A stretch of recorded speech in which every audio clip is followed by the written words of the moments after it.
After 6 days, Jesus took with him Peter, James, and John his brother, and brought them up into a high mountain by themselves. He was changed before them.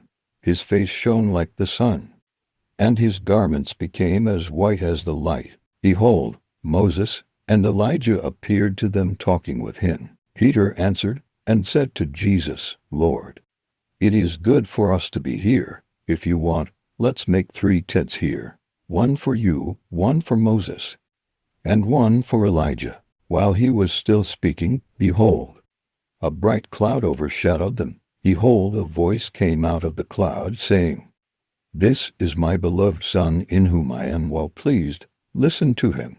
When the disciples heard it, they fell on their faces and were very afraid. Jesus came and touched them and said, Get up, and don't be afraid. Lifting up their eyes, they saw no one except Jesus alone. As they were coming down from the mountain, Jesus commanded them, saying, Don't tell anyone what you saw until the Son of Man has risen from the dead. His disciples asked him, saying, Then why do the scribes say that Elijah must come first? Jesus answered them, Elijah indeed comes first, and will restore all things. But I tell you that Elijah has come already, and they didn't recognize him, but did to him whatever they wanted to.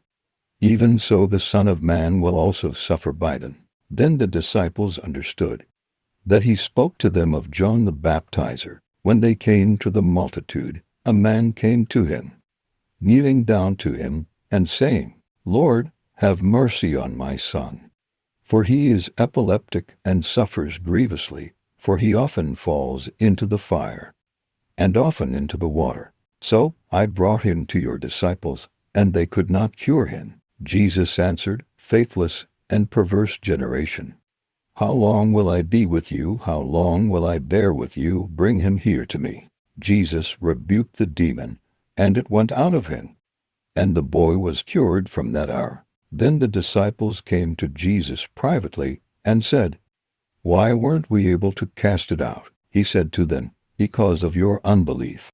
For most certainly I tell you, if you have faith as a grain of mustard seed, you will tell this mountain, Move from here to there, and it will move, and nothing will be impossible for you. But this kind doesn't go out except by prayer and fasting. While they were staying in Galilee, Jesus said to them, The Son of Man is about to be delivered up into the hands of men, and they will kill him, and the 3rd day he will be raised up. They were exceedingly sorry. When they had come to Capernaum, those who collected the didrachma coins came to Peter and said, Doesn't your teacher pay the didrachma? He said, Yes. When he came into the house, Jesus anticipated him, saying, What do you think, Simon? From whom do the kings of the earth receive toll or tribute? From their children, or from strangers? Peter said to him, From strangers. Jesus said to him, Therefore the children are exempt. But, lest we cause them to stumble, go to the sea, cast a hook, and take up the first fish that comes up. When you have opened its mouth, you will find a stater coin. Take that and give it to them for me and you. Thank you for watching. Please like, subscribe, hit the bell and share.